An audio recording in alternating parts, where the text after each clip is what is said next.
Hi, my name is Seth Embry, and I serve as Senior Advisor and Chief Strategist of the Housing Authority of Birmingham District. And I'm pleased to bring you this conversation today in Fair Housing Month to talk about some of the programs and services that the Housing Authority of Birmingham District provides, but also to bring important information to the public about some topics in fair housing that might not be very well known. Cleo, thanks for joining me today. Why don't you introduce yourself? My name is Cleola Callahan. I am Executive Director for Domestic Violence Services at YWCA Central Alabama. Okay, so talk a little bit about what YWCA does. Yeah, so at YWCA, we provide support to victims and survivors of domestic violence. We have a 24-hour crisis line. We have counseling services, emergency shelter, transitional housing, and legal advocacy. Okay, that's a comprehensive set of services. Yes. Right, and so as a housing provider, the Housing Authority of Birmingham District has to adhere to the Violence Against Women Act, which we call VAWA. And so VAWA forbids in housing discrimination against an individual because of their status as a victim of domestic violence, dating violence, stalking, and some other things. So can we start by you just talking generally about what domestic violence is?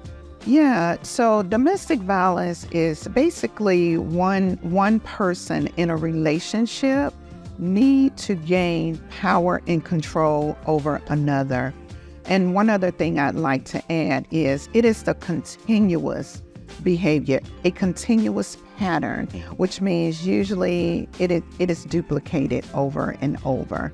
And it's just about the perpetrator's need to control the victim. Right. And so we may be in media, so film, TV, domestic abuse is frequently illustrated as physical abuse, right? Sure. And so that's serious, right? But that's not the only kind of abuse a victim can experience. So can you talk about other forms of domestic violence? Yeah, sure.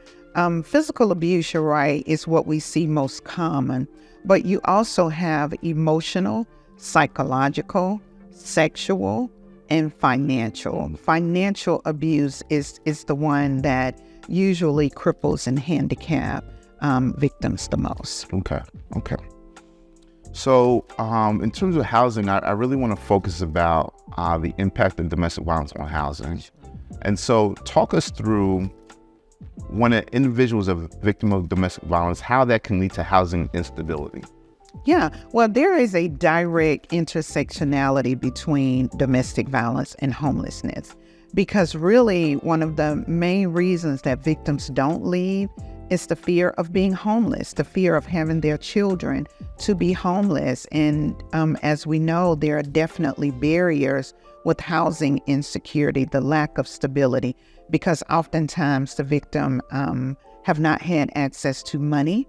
Their careers have been sabotaged. They've lost their jobs because of the violence, as well as oftentimes evicted from their homes because some type of violent act has happened at the home. So just fear of being homeless is one of the main reasons that victims oftentimes will not leave the relationship. Right, and so I think a lot of that makes sense, particularly on the economic aspect. And so not being able to afford a home of your own, particularly if the financial abuse has been part of the pattern. But outside of that, someone's status as a victim, you talked about possibly being evicted. Right. Talk about why being a victim could lead to someone losing their housing. Yeah. Well, being a victim and losing your housing is usually because, as you know, when you enter into a lease or an agreement on a property, there are clear guidelines about what should and should not happen.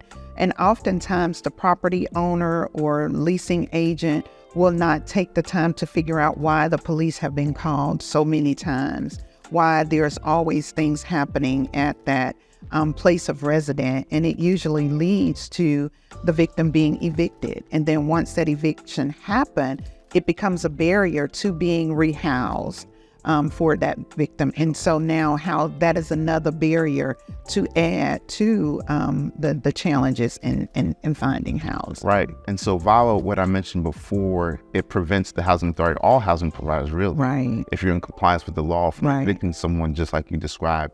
And so we at HABD take that very seriously. We have emergency transfer plans to provide individuals who have been victims with a safe location to move to if they feel like where they're living is unsafe, somewhere that's assisted by us. and we connect them with service providers such as yourself and others to get to a place of stability, ideally, and safety and health. Sometimes we move people and it doesn't solve the issue that they're facing. Even that the abuser can either find where they live or is invited back into the home, into the relationship. Can you talk a little bit about that phenomenon? Yeah, sure. Well, the first thing that I think is important is understanding the dynamics of domestic violence. Understanding that it is one person's need to gain control over the other. Oftentimes, the two have children together. So we have to recognize that the abuser may have threatened to take custody of the children. The abuser might even have the children, threaten their life. So although moving them to a new property is the first step in addressing, their safety, social media, access to electronic devices, they may find them, but victims are many times very, very afraid, and threats are being actively made that if you don't tell me where you are, remember, abusers are very jealous, so sometimes their life might depend on it.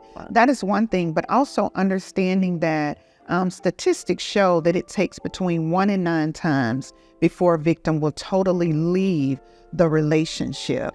That is important to recognize. And then lastly, but certainly not least, just understanding that the most volatile time for a victim is when they leave the relationship. So it's really, at the end of the day, centered around safety. And we really, really appreciate the partnership that we have with the Housing Authority to being sensitive to understand the urgency and safety surrounded by the victim being rehoused. But one of the things that we do put in place is introducing the victim to a protection from abuse order that will help. It's just a safeguard. It doesn't mean that it's always recognized, but it is a safeguard that is put into place that can slow down the perpetrator finding the victim or identifying where they are. Sure. And we really do value the partnership as well, because these are individuals that we really care about. Our mission is not just about providing housing, but providing communities where families can thrive.